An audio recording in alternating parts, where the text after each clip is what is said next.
네, 우리 창세기 22장 1절로 7절까지 말씀 가지고 함께 말씀 나누시겠습니다. 예, 저와 여러분은 오늘 주님을 예배하러 오신 줄 믿습니다. 네, 저희가 예물을 준비해서 예배를 드리는데 우리 예전에는 어떻게 했죠? 멀리서 예루살렘 성전까지 자신이 기른 그 양과 염소나 그 소 중에서 흠없는 것, 온전한 것을 구별해서 그거를 끌고 가는 것입니다. 그런데 가다가 분명히 흠이 없었어요. 근데 가다가 흠이 생겼어요. 넘어져가지고 발목이 부러졌어요. 그럼 어떻게 합니까? 다시 돌아가는 거예요. 다시 돌아가든지 또 나중에는 또 나쁜 그런 것들 생겼죠. 그냥 그 앞에서 돈 주고 사가지고 이렇게 하는. 근데 주님이 원래 하신 것은 내가 키운 우리 집에 있는 가장 귀한 그 어린 양. 예전에는 목축업을 많이 했지 않습니까? 그러니까 그 사람들이 주로 이 목축을 했기 때문에 우리 집에서 내가 사랑스럽게 기른 것 중에 가장 좋은 거, 가장 귀한 거, 그거를 가지고 예물을 드렸다고 하는 것입니다. 그래야 할 때 우리가 우리의 예배를 한번 비추어 봤으면 좋겠습니다. 우리가 주님께 예배를 드릴 때 오늘 이삭이 아주 좋은 질문을 했습니다. 예배 준비가 다 됐어요. 악기팀도 다 준비됐고 찬양팀도 다 준비됐고 말씀도 준비됐고 성도님들도 다 오셨고 예배 시간이 딱 됐어요. 근데 우리 이삭이 물어보는 거예요. 이제 모든 게 준비돼서 예배 장소로 딱 거의 가는데 이상해요. 예물이 안 보이는 거예요. 재물이 안 보이는 거예요. 그래서 이상해서 물어보죠. 이르되 불과 나무는 있거니와 번제 어린 양은 어디 있나이까? 이렇게 묻습니다. 아버지가 차마 너다 이런 말을 못하고 둘러대시죠. 하나님이 자기를 위하여 친히 준비하셨다고 이렇게 말을 합니다. 근데 저희가 이것을 한번 우리의 예배에 빗대어서 한번 이 시간 잠깐 생각해 봤으면 좋겠습니다. 나의 예배, 내가 오늘 주님께 예배하러 왔는데 나는 오늘 어떤 예물을 가지고 주님 앞에 왔을까? 나는 오늘 주님께 무엇을 잡아드리려고 왔을까? 우리가 잠깐 생각해 봤으면 좋겠습니다. 한 30초 정도만 한번 생각해 봤으면 좋겠습니다. 나는 오늘 어떤 예물을 가지고 왔는가?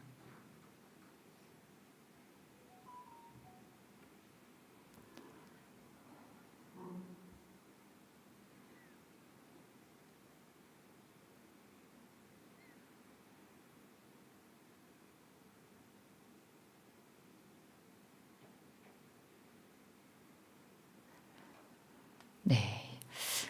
그래서 저희가 사실 예배를 수요일도 드리고 금요일도 드리고 주일도 드리고 또 어떤 분들은 새벽 예배도 때마다 드리시는 분들도 또 계십니다. 우리가 이렇게 예배를 드리다 보면 이런 마음을 우리가 혹시 잊게 되지는 않을까 한번 생각을 해보는 것입니다. 나의 오늘의 예배는 내가 온전한 재물을 가지고 와서 주님께 이것을 번제로 태워드렸을까? 속죄제로 내가 이것을 주님께 드렸을까? 주님께 이것을 흔들어서 부어드렸나? 아니면 바울과 같이 전제로 부어서 드렸나? 한번 생각을 해보는 것입니다. 오늘 나의 예물은 무엇일까? 네, 예배에는 예물이 필요합니다. 우리 예수님께서는 무엇을 예물로 드리셨죠? 자기 자신을 예물로 드리셨습니다. 자기 자신을 제물로 바치셨다고 하는 것입니다. 하나님은 어떠한 제사를 드리셨습니까? 자신의 가장 아끼는 독자 아들을 단번에 그 십자가에 매달아 죽이심으로 그 주님의 완전한 제사를 드리셨습니다. 오늘 아브라함은 자기 일생의 역사에 남을 이제 예배를 드리러 가는 거죠. 무엇입니까? 하나님이 약속해서 자기가 얻었던 가장 그 귀한 아들을 잡아드리는 그런 번제로 태워드리는 그러한 제사를 지금 드리러 가고 있다고 하는 것입니다. 우리가 이러한 것들을 볼 때 우리 하나님께서는 오늘 나에게 어떤 예물을 요구하실까? 우리 주님께서 받기 원하시는 예배는 어떠한 예배일까? 이것에 대해서 더 생각해 보게 되는 것입니다. 가인과 아벨이 예배를 드렸습니다. 그런데 하나님께서 가인의 제사는 받지 않으시고 아벨의 제사만 받으셨습니다. 우리가 이것을 통해서 깨달을 수 있는 것이 있습니다. 무엇이냐면 하나님께서 어떠한 예배는 받으시고 어떠한 예배는 받지 않으시는구나. 어떠한 예배자는 받으시고 어떠한 예배자는 받지 않으실 수도 있구나. 이런 것을 알 수가 있습니다. 그럼 우리는 이걸 통해서 무엇을 깨달을 수 있습니까? 어떻게 하면 아벨의 제사를 드릴 수 있을까? 어떻게 하면 하나님을 기쁘시게 하는 제사를 드릴 수 있을까? 우리가 그냥 거저 왔다가 뜰만 밟고 가는 것이 아니고 정말 하나님을 기쁘시게 하는 제사. 그럼으로써 하나님께 받아들여지고, 또한 여러분, 제사는 왜 지내죠?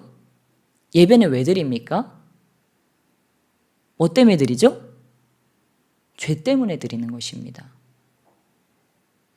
인간이 죄를 안 지으면 참으로 좋은데 인간이 죄에 대한 답을 안 가지고 있으니까 이 희생 제사를 드리는 것입니다. 내가 키운 것 중에 가장 귀한 것에게 안수해서 죄를 전가시킨 다음에 그 제물을 잡아드림으로써 내 죄가 정결하게 되어진다는 그런 원리로 우리가 제사를 드리는 것입니다. 그러니까 저와 여러분이 오늘 예배를 드리는 목적도 사실은 무엇입니까? 죄 문제를 해결하기 위한 것이라고 하는 것입니다.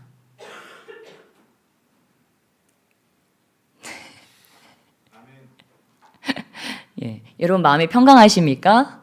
오늘 하루 평안하셨습니까? 그리스도의 평안이 함께 하셨습니까? 예, 그리스도의 평강이 함께 하시기를 주님으로 축원합니다.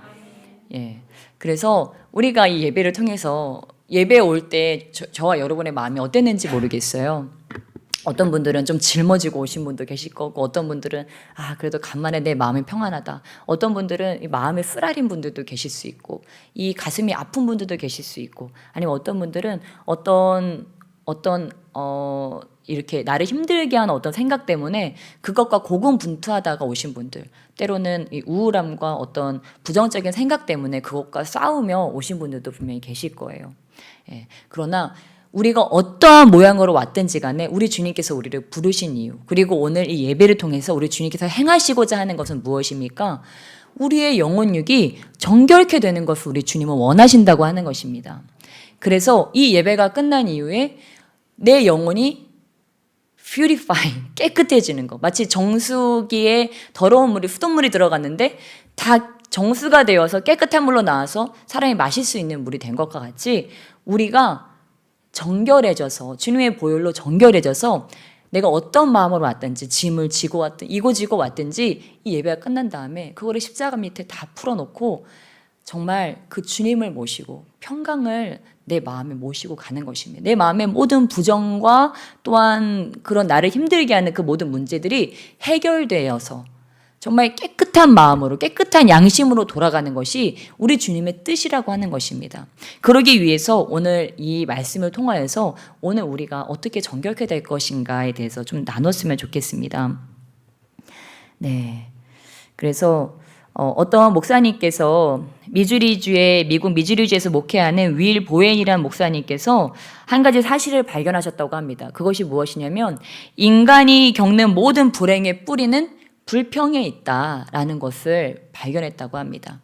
여러분, 우리 주님께서 에덴 동산을 만드시고 선악과를 두셨어요. 예, 너무 적과 꿀이 흐르는 좋은 땅이었죠. 뭐 불평할 것이 아무것도 없었고, 또한 그들은 부끄러움이라는 것도 판단할 줄 아는 그런 마음조차도 없는 상태였습니다. 예, 그런데 그들에게 불만거리가 하나 생겼어요. 그 불만거리가 어떻게 들어왔습니까? 예, 우리 잠깐 말씀 보실까요? 우리 창세기 3장으로 함께 돌아가 보시겠습니다. 예, 창세기 3장 우리 1절로 3절 말씀. 창세기 3장 1절로 3절 말씀. 우리 에덴 동산에, 완벽했던 에덴 동산에 불평, 불만이 들어오게 되는 그 과정을 볼 수 있습니다. 예, 3페이지, 구약 3페이지 3장 1절로 3절 함께 읽겠습니다. 시작. 그런데 뱀은 여호와 하나님이 지으신 들짐승 중에 가장 강교하니라. 뱀이 여자에게 물어 이르되 하나님이 참으로 너희에게 동산 모든 나무의 열매를 먹지 말라 하시더냐. 여자가 뱀에게 말하되 동산 나무의 열매를 우리가 먹을 수 있으나 동산 중앙에 있는 나무의 열매는 하나님의 말씀에 너희는 먹지도 말고 만지지도 말라 너희가 죽을까 하노라 하시었느니라. 아멘. 네, 예, 지금 아주 평화로웠던 에덴 동산에 뱀이 들어와서 하와의 마음에 결핍을 만듭니다. 모든 것이 다 풍족하고 이들에게는 생명나무까지도 있었습니다. 그런데 이들에게 결핍을 만든다고 하는 것입니다. 그리고 이 결핍 무엇입니까? 여기 하나님이 참으로 너희에게 동산 모든 나무의 열매를 먹지 말라 하시더냐. 여러분 어떠세요? 예, 지금 여러분 뱀이 무슨 짓을 했는지 눈치채셨습니까? 하나님은 모든 나무 열매를 먹어도 된다고 하시고 딱 하나 선악과만 먹지 말라고 얘기했습니다. 근데 뱀이 이걸 바꿔버립니다. 뭐라고요? 모든 나무 열매를 먹지 말라 하시더냐. 하나만 먹지 말라고 했는데 뱀은 어떻게 하는 거예요? 이 불평거리를 만들어주는데 그게 모든 것이 되도록 만듭니다. 그러니까 저와 여러분이 조심해야 될 것은 그거예요. 우리의 삶에 여러분 결핍이 때로 있을까요? 없을까요? 결핍은 늘 있게 마련입니다. 우리는 늘 뭔가가 필요해요. 그런데 그때 우리에게 속살거리는 목소리가 있다고 하는 거예요. 뭐예요? 정말 하나님이 모든 걸 다 먹지 말라고 한 거 아니야? 나의 그 하나의 결핍이 내 삶의 모든 필요를 삼켜버린다고 하는 것입니다. 그 결핍이 모든 결핍인 것처럼 내 삶이 모두 다 결핍된 것처럼 사단이 바꾸어 버린다고 하는 거예요. 그래서 모든 게 여전히 다 있음에도 불구하고 그 한 가지 때문에 나에게 99가지의 축복이 있음에도 불구하고 그 한 가지의 결핍 때문에 나에게 100가지의 불만거리가 있는 것처럼 사단은 완전히 바꿔버린다고 하는 것입니다. 예. 그래서 이제 첫 번째는 사단이 그렇게 거짓말했습니다. 너의 결핍으로 인해서 너는 모든 것이 다 결핍 상태가 되었어. 너의 필요는 채워져 있지 않고 하나님은 너에게 아무것도 허락하지 않으셨어. 모든 것이 다 결핍된 상태야 라고 얘기하셨습니다. 그 다음에 또 어떻습니까? 4절 말씀에 우리 창세기 3장 4절 함께 읽겠습니다. 시작. 뱀이 여자에게 이르되 너희가 결코 죽지 아니하리라. 아멘. 예, 그 다음에 무엇이냐면 그렇게 해서 결핍을 통해서 우리에게 죄를 넣어줍니다. 죄를 넣어준 다음에 뭐라고 합니까? 너가 죄를 져도 죽지 않아. 너가 이 죄를 짓지만 네가 이 죄를 범죄를 하여도 그 결과는 그렇게 나쁘지 않아. 죽지 않아. 사망이 너를 해하지 않아. 라고 거짓말을 한다고 하는 것입니다. 그래서 그리고 또 어떻게 합니까? 5절 말씀과 같이 5절 함께 읽겠습니다. 시작. 너희가 그것을 먹는 날에는 너희 눈이 밝아져 하나님과 같이 되어 선악을 알 줄 하나님이 아심이니라. 아멘. 예, 그래서 그렇게 죄가 우리 가운데 죄된 생각이 우리 가운데 들어오게 되면 그 결과가 어떻게 되냐면 하나님과 대적하게 됩니다. 예, 왜냐하면 원래 죄라고 하는 것이 그렇거든요. 죄가 우리 안에 들어오면 하나님을 가까이 하고 싶지 않은 상태가 되어집니다. 하나님 앞으로 나아가고 싶지도 않고 그 앞에 발견되고 싶지도 않고 이제 숨고 싶어지는 거죠. 왜냐하면 내 안에 그 죄가 들어왔기 때문에. 예, 그래서 우리가 이런 원리를 가지고 또한 아까 읽었던 그 목사님 말씀, 인간이 겪는 모든 불행의 뿌리는 불평에 있다. 이것을 우리가 깨닫는다면 지금 내 안에 무엇을 해결해야 되는지, 내 안에 어떤 나쁜 씨앗을 제거해야 되는지를 우리가 깨달을 수 있습니다. 예, 저와 여러분은 굉장히 지혜로우시죠. 예, 굉장히 지혜롭고 특별히 가족 중에서는 제일 지혜롭고 우리 교회 중에서도 제일 지혜로워서 모든 것들을 다 판단할 만한 지식이 있지 않습니까? 네, 그래서 하나님과도 내가 견줄 수 있을 만큼 지혜롭죠. 점점 얼굴이 안 좋아지시는데 예, 무엇입니까? 예, 우리는 때로 하나님이 나에게 주신 이 지혜를 가지고 이거를 선용하면 너무도 좋은데 이 지혜를 잘못 사용한다고 하는 거예요. 뭐 하는데요? 판단하고 원망하고 불평하고 비방하는데 이 죄를 사용한다고 하는 것입니다. 예, 그래서 만약에 우리 마음에 이 판단과 원망과 불평과 비난과 정죄를 없앨 수 있다면 우리 어떻게 되겠습니까? 예, 여러분 주변에 늘 만나면 나에 대해서 비평하고 원망하고 비난하고 불평하는 사람, 그러한 사람을 자꾸 만난다면 여러분은 다음에 또 만나고 싶겠습니까? 어떻게 오늘 또 나에게 그런 단점을 찾아냈는지 그 단점을 또 끄집어내고 이렇게 얘기하고 그런다면 우리는 아마 만나고 싶지 않을 거예요. 그렇죠? 한 번은 참아줬지만 두 번, 세 번 반복해서 굳이 약속 날짜를 잡고 그 사람을 만나러 찾아가지는 않을 것입니다. 무엇입니까? 우리가 불평을 없앨 수 있다면 우리는 인간관계가 좋아질 것이라고 하는 거예요. 그리고 내 마음에도 평강이 가득할 거예요. 저와 여러분이 맨날 보는 것마다 다 이거는 이래서 안 좋고 저건 저래서 안 좋고 이런 것들이 계속 보여요. 그럼 여러분의 마음이 평안할까요? 행복할까요? 괴로워요. 왜냐면 자꾸만 안 좋은 게 보이는 거예요. 누구를 봐도 저 사람의 단점이 보이고 어떤 환경을 봐도 좋은 것보다는 안 좋은 게 자꾸 보이기 때문에 이 마음이 불편하고 괴롭다고 하는 것입니다. 예, 그렇다면 이 불평하는 습관을 어떻게 우리가 고칠 수 있을까요? 그래서 이 위일 보hem 목사님은 이 교회에서 불평 없는 세상 만들기를 시작해서 지금은 80개국에 600만 명 이상이 이 불평 제로 운동을 하고 있다고 합니다. 이게 뭐냐면 이 밴드를 보라색 고무 밴드를 손목에 끼고 21일 동안 불평하지 않는 것입니다. 그런데 내가 이거를 끼고 불평 안 하려고 딱 결심을 했는데 불평이 나와요. 그럼 이거를 다시 반대쪽 손목에 끼고 다시 시작하는 거예요. 그런 식으로 해서 언제까지요? 내 입에서 이 불평이 사라질 때까지 이 훈련을 하는 것이라고 하는 것입니다. 그러면 이것을 통해서 우리는 불평을 억제하거나 아니면 긍정적으로 불평을 없애는 그런 긍정적인 방법으로 불평을 표현하거나 또는 침묵하는 방법을 배우게 되는 것입니다. 아마 이런 것들을 처음 해볼 때는 굉장히 답답하게 느껴질 거예요. 왜냐면 늘 내 안에 있는 원망 불평을 어떤 식으로든 표현을 해왔었기 때문에 이거를 표현을 안 하면 그런 거 있죠. 임금님기는 당나귀기.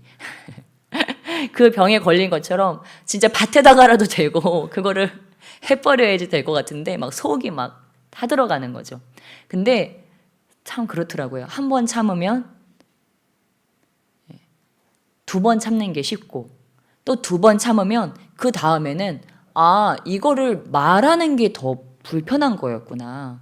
이거를 참는 것보다 이걸 말하는 게 더 훨씬 안 좋은 일이었구나라고 하는 거를 깨닫게 되는 거예요. 그러니까 이 불평하는 습관을 없애는 것이죠. 우리가 원망 불평에 사로잡히게 되면 아무리 좋은 환경에서 좋은 옷을 입고 좋은 것을 먹는다 할지라도 행복하지 않습니다. 예. 그래서 이 피엘 박사라는 분은 어떤 여자가 좋은 옷을 입고 비싼 반지를 입고 기차를 탔는데 식당에서 비싼 음식을 시켜놓고는 원망 불평합니다. 뭐 음식이 어떻다느니 서비스가 어떻다느니 종업원이 불친절하다느니 이 기차는 왜 이렇게 더럽냐느니 그렇게 불평을 널어놓았습니다. 예, 이 피엘 박사는 그 여인을 이렇게 이야기했습니다. 불평 만드는 공장. 예, 저와 여러분은 불평 만드는 공장이 아닌 줄 믿습니다. 예, 저와 여러분은 감사와 찬양을 만들어내는 공장이 되시기를 주님의 이름으로 축복합니다. 예, 그래서 저는 이거를 읽으면서 이 마치 아내된 여인들이 많이 하는 일이 이게 아닐까라는 생각이 들었어요. 예, 우리 자식들이랑 남편들이 제일 싫어하는 게 뭐예요? 잔소리 싫어하죠. 예, 이거는 이렇게 저거는 저렇게 밖에 나가서 차 조심해 사람 조심해 돈 없는 데다 쓰지 말고 뭐 이런 잔소리들을 많이 하게 되는데 이런 것도 심하면 이게 불평 만드는 그런 공장이 될 수 있겠구나. 근데 또 어떤 집에서는 그거를 꼭 아내만이 담당하는 게 아니라 어떤 집은 남편분이 이 역할을 담당할 수도 있고 어떤 집은 자식이 그 역할을 담당할 수도 있습니다. 그래서 우리는 이 불평을 정말 조심해야 된다고 하는 거예요. 한 남자분이 계셨습니다. 이 남자분이 자기 부인이 작은 사업을 하나 새로 시작했어요. 그래서 사업을 열심히 했는데 사업이 쫄딱 망한 거예요. 근데 망한 것으로 끝이 아니고 망한 다음에 이제 다시 다 접고 살아가는데 이 남편이 끊임없이 아내에게 불평을 한 거예요. 왜 가만히 있지? 그 사업을 해가지고 괜히 있는 돈을 말아먹었느니 이런 식으로 계속 불평을 하니까 어떻게 됐어요? 가정까지 파탄이 났어요. 나중에 이 남편이 생각을 해봅니다. 그가 생각하니까 그가 원망함으로 인해서 이 가정은 2번의 실패를 겪게 되었다는 것을 알게 됩니다. 한 번은 사업에 실패하고 두 번째는 그 가정까지 실패를 겪게 되었다고 하는 것입니다. 비록 사업에는 실패했지만 비록 내가 어떤 외부적인 일은 실패했지만 내가 그것을 원망하지 않고 내가 이것을 통해서 배웠다. 그래. 그래도 이만하길 다행이지 라고 생각했다면 그 가정은 다시 일어날 수 있었겠지만 우리 그것에서 멈추지 않고 끊임없이 원망을 할 때 이들은 그 다시 일어날 수 있는 힘까지도 잃어버리게 되었다고 하는 거예요. 우리가 사업에 성공하신 분들 이야기를 많이 듣습니다. 근데 그분들이 보통 얘기 많이 들어보시죠. 자우성가하신 분들, 사업해서 막 대성하신 분들 보통 얘기 들어보면 어떻습니까? 보통 망해요. 그렇죠? 처음부터 그냥 쭉 성공한 분들은 그렇게 많지 않아요. 얘기 들어보면 한두 번은 망했다는 것을 알 수 있어요. 근데 그럼에도 불구하고 어떻습니까? 그들이 그걸 통해서 배우고 또한 다시 한번 일어나기 때문에 그들이 성공했다고 하는 것을 알 수 있습니다. 그래서 우리 하나님께서는 그렇게 말씀하십니다. 네, 바로 우리가 예배를 드릴 때 시편 50편 23절에 감사로 제사를 드리는 자가 나를 영화롭게 하느니 그의 행위를 옳게 하는 자에게 내가 하나님의 구원을 보이리라. 뭐로 우리가 제사를 드리래요? 감사의 제사. 시편 50편 23절 말씀과 같이 우리 주님을 영화롭게 하는 자들은 감사로 제사를 드리는 자라고 하는 것입니다. 여러분 무엇이 감사하십니까?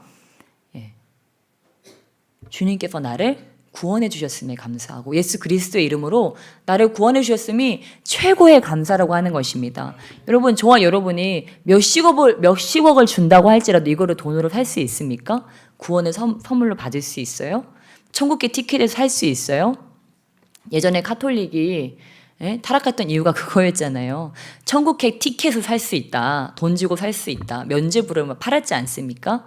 거기까지 가니까 이제 더 이상 교회가 정화 능력을 잃어버렸다고 판단하고 하나님께서 거기서 개혁을 일으키신 거죠. 그래서 우리 지금 그 기독교에서 개혁해서 개신교로 왔습니다. 그러나 우리가 멈춰서는 안 될 점이 있습니다. 지금도 우리를 가장 힘들게 하는 것이 이 죄 문제인데 우리 그리스도인들이 여전히 죄의 권세 아래 갇혀서 살아가고 죄의 종노릇하고 하나님의 이 의롭게 된 자들의 이 자유와 평강을, 이 해방을 내가 누리지 못하고 전하지 못한다면 우리 교회들은 다시 한번 개혁을 일으켜야 된다고 하는 것입니다. 그러기 위해서 저와 여러분이 갈망해야 됩니다. 무엇을 갈망해야 됩니까? 무죄의 상태로 들어가는 것을 갈망해야 될 줄 믿습니다. 그냥 여러분 예수 믿는 걸로 절대 만족하지 마세요. 예수님 믿는 것은 뭐예요? 시작에 불과합니다. 주님께서 은혜로 우리를 불러주셔서 예수님을 믿습니다. 그러면 이제 그때부터 우리는 출발 선상에 놓인 거예요. 출발 선상에 놓여서 이제는 어디까지 자라나는 것입니까? 예수 그리스도에까지 자라나는 거예요. 그리고 죽어서 천국 가는 것만이 아니고 주님은 어떻게 하기 원하세요? 천국은 침노하는 자들의 것이니라 말씀하신 것과 같이 우리가 천국으로 들어가기를 원하세요. 언제요? 바로 지금, 바로 오늘, 바로 이 순간 주님은 우리가 천국에 들어가기를 원하십니다. 여러분 언제까지 괴로워하고 언제까지 답답해하고 언제까지 우울해하고 슬퍼하고 왜 우리 가정은 도대체 이 모양이지? 왜 우리 교회는 이 모양이고 내가 다니는 직장은 왜 이렇고 나는 왜 이렇게 힘들고 맨날 아프고 왜 이럴까? 아니요 여러분 그건 주님의 뜻이 아닙니다. 우리 주님께서는요 내 영혼이 자유롭기를 원하세요. 무죄의 상태, 정결의 상태로 주님께서는 들어가기를 원하십니다. 그리고 내 몸은 어떻게 되기를 원하세요? 흠없이 강건하기를 원하세요. 주님은 모든 병을 다 고치시기를 원하십니다. 그러니까 저도 오늘 한 가지를 깨달았어요. 뭐냐면 요즘에 제가 너무 이렇게 힘들다는 생각이 자꾸 들었어요. 나는 요즘에 잠도 부족하고 교회도 너무 힘들었었고 애들 육아까지 난 너무 힘들어. 애들이 너무 어려서 교회까지 하는 게 버거워라는 생각이 어느 순간 들어왔던 것 같아요. 근데 이게 잘못된 생각이구나 그걸 깨달았어요. 그래서 힘들다라는 생각을 하지 말자. 나는 힘들지 않다라고 생각을 하기로 하는 순간 어떻게 됐을까요? 힘들지 않아졌어요. 예. 여러분 우리는 때로 너무 똑똑해서 그것이 문제라고 하는 것입니다. 예. 이거는 이래서 이렇고 이거는 저래서 저렇고 난 이래서 아플 수밖에 없고 나는 이래서 힘들 수밖에 없고 나는 이래서 우울할 수밖에 없고 내 가정은 이랬고 내 과거가 이랬으니까 나는 지금 이럴 수밖에 없어. 무엇입니까? 그거는 통계적인 거라고 하는 거예요. 하나님은 그렇지 않습니다. 주님 뭐라고 하세요? 너는 할 수 있다. 너는 건강하다. 네 영혼은 자유하다. 내가 너의 안에 거한다. 내가 너의 모든 필요를 이미 채웠다. 너는 오늘 천국을 누릴 수 있다. 나는 오늘 구원의 선물을 받았다. 나의 삶은 점점 좋아지고 있다. 예. 우리 주님께서는 그런 긍정의 생각으로 나를 바꾸기를 원하신다고 하는 거예요. 그렇게 되고 나면 어떻습니까? 모든 게 감사라고 하는 것을 깨닫는 거예요. 무엇입니까? 저는 아이 둘을 키우고 있음에도 불구하고 목회를 할 수 있는 게 너무 감사한 거예요. 우리 주님께서 수혜야 너는 그릇이 애 둘 키우는 것만도 버거운 그릇이다 하셨으면 목회를 안 맡기셨을 텐데 우리 주님이 저를 믿으사 너는 애 둘도 키울 수 있고 목회도 겸하여 할 수가 있다. 저를 인정해 주시는 거잖아요. 그러니까 얼마나 감사합니까? 아멘 주님 감사합니다. 저는 애도 잘 키울 수 있고 목회도 잘할 수 있습니다. 여러분 이거를 뒤집으면요. 나는 애도 키워야 되고 목회도 해야 되고 이렇게 하면 힘든 건데요. 딱 뒤집으면 그게 아니구나. 나는 애도 키울 수 있고 목회도 할 수 있는 사람이구나. 그게 감사 제목인 거예요. 회사에 갔어요. 회사에 갔는데 왜 이렇게 직장 상사가 나한테만 일을 많이 줘요? 왜 그런 거예요? 내가 믿을만 하니까 나한테 일을 주는 거예요. 주님께서 나를 유능하게 만들어 주셔서 나에게 이렇게 재능 있게 만들어 주시고 나를 쓸모 있게 만들어 주셔서 어디를 가든 나는 이렇게 일복이 많구나. 주님 감사합니다. 제가 일복이 많거든요. 근데 그런 것도 여러분 복이에요. 왜냐면 어디 가서도 나를 써주지 않고 그렇게 한다면 그것도 슬픈 일인데 주님이 써주시고 사람들이 일도 맡겨주고 얼마나 감사합니까? 주님께서는 그렇게 모든 것들이요.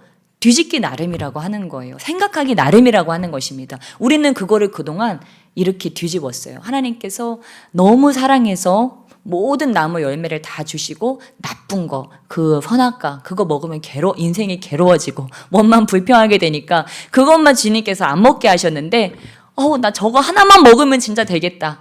저거 하나만. 그게 오는 거예요. 그래서 그것 때문에 힘들어지는 거예요. 그런데 어떻게 됐습니까? 그 선악과 열매를 먹음으로써 아담과 하와는 생명나무 열매를 못 먹게 됐어요.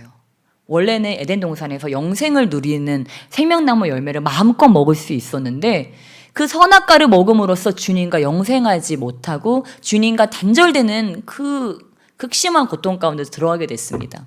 저와 여러분이 주일 예배만 주일 성수만 하면 되는데 왜 수요일 금요 예배 나오세요? 주님과 단절되기 싫어서이지 않습니까? 주님 숨이 안 쉬어집니다. 좀 채워야 되겠습니다. 수요일 가서 기름 채우고 아버지 금요일에 가서 좀 불태우면서 아버지 좀 채워야 되겠습니다. 주님의 기름 부음으로 주님과 좀 하나되가 되어야 되겠습니다. 하고서 우리가 오는 것이지 않습니까? 우리의 최고의 기쁨은 주님과 그 연합 가운데로 들어가는 것, 주님과 그 합의 가운데로 들어가는 것이라고 하는 것입니다. 그래서 우리 주님께서는 우리를 그 상태로 지금 이끌어 드리고 있다고 하는 것입니다. 그래서 그 잔 G 레이크라고 하는 닥터 레이크라고 불렸던 엄청난 치유 사역을 감당하셨던 목사님께서 계십니다. 이 목사님께서는 그 자신의 간증을 얘기하면서 이렇게 얘기합니다. 자신이 하나님의 임재에 들어가거나 성령 세례를 받을 수 있는 상태, 바로 그러한 상태가 있다고 이야기합니다. 여러분도 그런 경험이 있으시거나 아니면 내가 그런 경험을 하고 싶다라고 느끼시는 분들이 많이 계실 거예요. 우리가 하나님의 임재에 깊숙이 들어가거나 아니면 성령 세례를 받는 상태, 그 상태를 그분은 무죄의 상태라고 얘기합니다. 무엇입니까? 바로 죄가 모두 사라진 상태. 그러니까 저와 여러분이 예를 들면 하루를 살면서 부정적인 생각들이 막 들어왔었어요. 그런데 예배를 드리고 기도를 하다가 어느 순간 어떻게 되는 거예요? 그런 부정적인 생각, 죄된 생각들은 다 사라지고 오직 한 가지 생각밖에 없는 거예요. 하나님과 더 가까워지고 싶다는 갈망, 더 거룩해지고 싶고 어떻게 하든 그 하나님 안으로 들어가고 싶고 연결되어지고 싶다는 그런 갈망이 나를 삼킬 때가 있어요. 그런 상태일 때가 바로 하나님의 임재에 들어가거나 성령 세례를 받을 수 있는 상태라고 하는 것입니다. 그런데 우리가 우리가 어떤 죄라고 하는 것을 말로 표현하자면 죄라고 하는 것은 하나님을 대항하는 그러한 상태라고 이야기했습니다. 하나님을 대적하는 상태라고 했습니다. 그러니까 우리가 짓는 많은 죄 중에 하나는 무엇이냐면 하나님을 마음에 두기 싫어하는 죄라고 하는 것입니다. 여러분 많이 경험해 봤을 거예요. 뭐 예를 들어서 여러분이 오늘 빨리 머리를 하러 미용실에 가야 돼요. 빨리 미용실에 가야 되는데 시간은 없어요. 시간은 없는데 그래도 기도는 해야 되는데 내 기도 시간은 있는데 내 기도 시간과 미용실 가는 시간에 딱 겹쳐지는 거예요. 이럴 수가. 여러분 어떻게 하시겠습니까? 머리 하고 와서 기도해요? 보통 머리 한 번 하면 막 2-3시간 걸리지 않습니까? 그렇죠? 뭐 예약도 해야 되고 예약 어렵게 잡았는데 예, 그런 것들. 근데 그때는 어떻게 돼요? 이제 하나님은 마음에 두기 싫어하는 죄가 발동하는 거죠. 오늘만 하나님 내 마음에 안 계시면 안 되나? 그러면 내가 빨리 머리하고 오면 되는데 빨리 해치워버려야 되는데 그때 어떻습니까? 마치 이런 일이 벌어지는 거예요. 그 선악과 사건과 같이 나는 머리를 못했을 뿐인데 나의 삶이 온통 다 결핍된 상태처럼 느껴지는 거예요. 거울을 보니까 산발된 내 머리가 보여지고 너무 지저분해서 잡초처럼 무성한 내 머리가 자꾸만 거슬려서 오늘은 해야지. 내가 2달 참았어, 2달. 오늘은 머리 해야지. 그런데 기도도 해야 되는데 어떻게 하면 좋지? 막 싸우는 거예요. 이 하나님을 내 마음에 둬야 되나 말아야 되나. 제가 좀 그냥 단편적인 이런 예를 들었지만 이런 식으로 하나님을 마음에 두기 싫어하는 그런 마음이 때때로 우리에게 들어온다고 하는 것입니다. 그리고 결핍이 우리의 마음을 잠식하는 이러한 일들이 우리 삶에 때때로 들어온다고 하는 거예요. 그때 저와 여러분이 기억해야 될 것이 무엇입니까? 이삭이 한 말, 너의 재물은 어디 있는가? 오늘 나의 예물은 어디 있는가? 나의 오늘 재물은 어디 있는가? 우리가 그 말씀을 떠올린다면 이길 수 있다는 거예요. 제가 여러분에게 머리 하지 말라고 지금 이 말씀 드리는 거 아니에요. 머리 해야 돼요. 얼마나 우리 교회 머리 이쁘게들 하고 와가지고 교회가 밝아지고. 예. 근데 저는 이것이 기도할 때 방해가 될 때가 많더라고요. 이 머리. 꼭 기도하려고 저는 기도 시간이 정해져 있거든요. 기도 시간에 딱 앉았어요. 앉았는데 속살거리는 거예요. 너 머리 해야 되잖아. 언제까지 머리 그러고 다닐 건데. 이제 그렇게 속살거리는 거예요. 그러면 이제 싸우는 거죠. 내가 머리를 오늘도 하지 말 것이냐 아니면 또 다음에 또 할 것이냐 이거를 가지고 싸우는. 어떨 때는 한 달도 막 싸운 적이 있어요. 한 달 싸우면서 계속 머리를 못 하는 거죠. 네. 그런데 무엇입니까? 근데 저는 그렇게 제가 주님께 어떤 드리고 싶은 나의 예물, 내가 주님께 드리고 싶은 어떤 나의 소중한 부분과 어떤 필요의 부분이 부딪힐 때, 이것이구나, 이것이 바로 내가 주님께 드릴 수 있는 것이구나 라고 하는 것들을 때때로 깨달을 때가 있습니다. 그러면 그 한순간은 굉장히 괴롭게 느껴집니다. 내가 이것까지 포기해야 돼? 내가 이것까지? 라는 생각이 들어요. 근데요, 딱 그 고비를 넘어가고 나면 그게 아무것도 아니라는 거를 깨달을 수가 있어요. 그 순간 기도하지 못하도록, 그 순간 내가 내 마음을 주님께 드리지 못하도록 그런 여러 가지의 것들이 내 마음을 재워본다는 것을 알 수 있습니다. 그래서 오늘 본문 말씀에 창세기 22장에 무엇이라고 이야기합니까? 22장, 우리 다시 창세기 22장 1절로 돌아가겠습니다. 22장 1절 우리 함께 읽겠습니다. 시작. 그 일 후에 하나님이 아브라함을 시험하시려고 그를 부르시되 아브라함아 하시니 그가 이르되 내가 여기 있나이다. 아멘. 하나님이 이날 아브라함을 왜 부르셨습니까? 시험하시려고. 왜 시험하셨을까요? 복 주시려고. 그래서 이것을 믿으시기 주님의 축복합니다. 예, 여러분 우리 마음에 이런 테스트가 있습니다. 나 오늘 지금 기도 시간인데 나 기도해? 아니면은 머리 하러 가? 이런 테스트가 있어요. 근데 이 테스트가 왜 온다고요? 복 주시려고. 이거를 알아야 돼요. 그 테스트를 넘고 나면 어떻습니까? 정말 잘하는 샵에서 정말 유능한 미용사에게 머리를 잘 할 수 있어요. 이 기회가 사라지는 게 아니에요. 그런데 때때로 무엇입니까? 그 어떤 작은 그 선택지들 중에서 그것이 모든 것인 양 되면서 내 삶에 그런 쓸데없는 급한 일들이, 꼭 지금 하지 않아도 되는 급한 일들이 가장 중요한 일, 시간이 지나도 그때밖에는 할 수 없는 가장 지극히 중요한 일들과 대체되는 일들이 우리 삶 가운데 자꾸 일어난다고 하는 거예요. 이거가 한두 번이면은 그나마 다행입니다. 그래. 그래도 나는 진짜 중요한 게 뭔지 알아. 이 가치만큼은 절대 놓치지 않아. 하면서 우리가 계속 승리하고 나가면 괜찮은데, 만약에 우리가 한 번, 두 번, 나의 삶에 그러한 자리를 내어주고 하다 보면 어떻습니까? 이제는 그게 너무 편해지는 거예요. 이제는 그냥 거기가 공석이 돼도 아무렇지 않다는 거예요. 근데 그 공석은 어떤 공석이 되는 거예요? 하나님의 임재가 어느 순간 부재해져 버리는 거예요.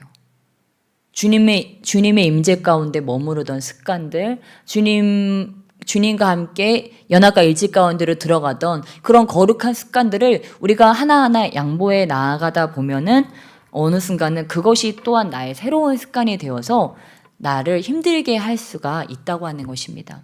그래서 저와 여러분이 오늘 이것을 통해서 오늘 내가 주님께 드릴 제물은 무엇일까? 주님께서 오늘 나에게서 받기 원하시는 제물은 무엇일까? 이거를 깨닫는다면 우리가 주님 안으로 더 깊이 들어가게 될 줄을 믿습니다. 그래서 먼저는 우리가 주님 안으로 들어갈 때 가장 우리에게 필요한 것은 나의 고집스러운 마음을 꺾는 것이 사실은 가장 첫 번째 되어지는 일이라고 하는 것입니다. 그래서 우리가 주님 안에서 이렇게 나의 고집, 나의 어떤 나의 고집 이런 것들을 주님 앞에 내려놓고 이제 주님을 갈망하면서 기도를 합니다. 그러다가 어떠한 일들이 일어납니까? 주님의 권능이 나에게 부어지는 거예요. 말 그대로 주님께서 그냥 우리에게 찾아오실 때도 있지만 주님께서 권능으로 찾아오실 때가 있습니다. 정말 모세와 얼굴을 대면한 것처럼 나를 말 그대로 이렇게 찾아오실 때가 있어요. 그러면 내가 몇 년 동안, 수십 년 동안 또는 몇 년 동안 그 내 마음을 괴롭히던 또는 몇 개월 동안 내 마음에 내 영을 괴롭히던 그러한 전쟁이 어떻게 되는 거예요? 종식되는 거예요. 그 순간 이 전쟁이 끝나게 되고 정리가 되어지는 것입니다. 그리고 우리가 안식의 땅으로 들어가는 것입니다. 내 마음이 비로소 안식을 얻게 되는 거예요. 나를 힘들게 하던 이 두 가지 마음, 늘 싸우던 이 두 가지 마음이 전쟁의 승리로 말미암아 안식하게 되고 평강을 누리게 되는 것입니다. 그럼으로써 모든 것이 새로워지는 것입니다. 이러한 자들은 어떠한 자들입니까? 우리 주님께서 너희 가운데 계신 바로 너희가 하나님께로부터 받은 바 너희 가운데 계신 성령의 전인 줄 알지 못하더냐라고 고린도전서 6장 19절에 말씀하셨는데, 바로 우리 주님께서는 우리를 하나님의 성전 삼기를 원하신다고 하는 것입니다. 우리 그냥 교회에 가서 예배드리는 것뿐만이 아니고 저와 여러분의 몸에 우리 주님께서는, 성령님께서는 거하기를 원하신다고 하는 것입니다. 이러한 사람들이 어떤 사람들입니까? 바로 참된 그리스도인이라고 하는 것입니다. 이 땅에는 많은 그리스도인들이 있습니다. 그러나 참된 그리스도인들은 얼마 되지 않습니다. 참된 그리스도인들은 어떤 사람이라고요? 이 안에 성령을 모시고 다니는 자들이라고 하는 것입니다. 그냥 어쩌다가 한 번씩 성령의 맛을 보는 자들이 아니고 평소에는 그냥 일반 사람으로, 평범한 사람으로 살아가다가 어떤 특정한 때에만 성령님과 교신하고 통화하는 그러한 사람이 아니고 성령께서 내 안에 거하셔서 집을 가든 교회를 가든 직장을 가든 일터를 가든 항상 성령께서 거하는 전이 되는 것을 우리 주님께서는 갈망하신다고 하는 것입니다. 그래서 저와 여러분이 정말 오늘 주님 안에서 나아갈 때 좀 나의 영혼을 점검해 봤으면 좋겠습니다. 혹시 나의 마음에 이렇게 그 불평하는 마음, 원망하는 마음, 그런 여러 가지 부정적인 마음들이 들어와서 내 안에 성령께서 거하실 곳이 없어지지는 않지 않았나? 지금 내 안에 성령께서 거하시고 계신가? 그렇다면 내가 어떻게 하면 다시 한번 그 주님을 내 안에 모시고 살아갈 수 있을까? 네, 그래서 우리가 그것을 마음에 가지면서 오늘 이 시간 기도하며 나아갈 때 정말 하나님 제 안을, 제 내면을 정결하게 해 주시옵소서. 아버지, 우리가 여러 가지 헛된 것들을 때로 바라보며 아버지 그것 가운데로 다 달려나갈 때가 너무도 많았습니다. 그러나 아버지 주님께서 이미 주신 선물들로 인하여 더욱 감사하게 하시며 나의 갈망은 주님을 갈망하는 데 사용하고 나의 내면의 거룩과 아버지 또한 나의 입술과 행실의 거룩에 더욱 집중하면서 나아가게 해 주시옵소서. 아버지 내 안에 생수의 강 정결케 하는 강이 흘러 넘치게 해 주시옵소서. 우리 그렇게 주님께 우리를 정결케 해 주시라고 같이 간구하며 나가시겠습니다. 우리 주님께 더 가까이 나아가고자 하는 자들은 우리 더 앞으로 나오셔도 좋습니다. 우리 그 주님께 아버지 정결케 하는 기름으로 우리 가운데 부어주시옵소서. 아버지 내가 오늘 그 무죄의 상태 가운데로 들어가기 원합니다. 성령께서 나에게 임재하실 수 있는, 하나님께서 임재하실 수 있는 죄가 완전히 사라진 아버지 그 가운데로 내가 들어가기를 원합니다. 내가 오늘 천국을 침노함으로 주님 앞에 나아가기 원합니다. 우리 그렇게 나 자신을 올려드리면서 우리 두 손을 들고 우리 그 자리에서 함께 일어나서 전능하신 하나님을 갈망하심으로 우리 주여 삼창하시며 간절히 기도하시며 나가시겠습니다. 주여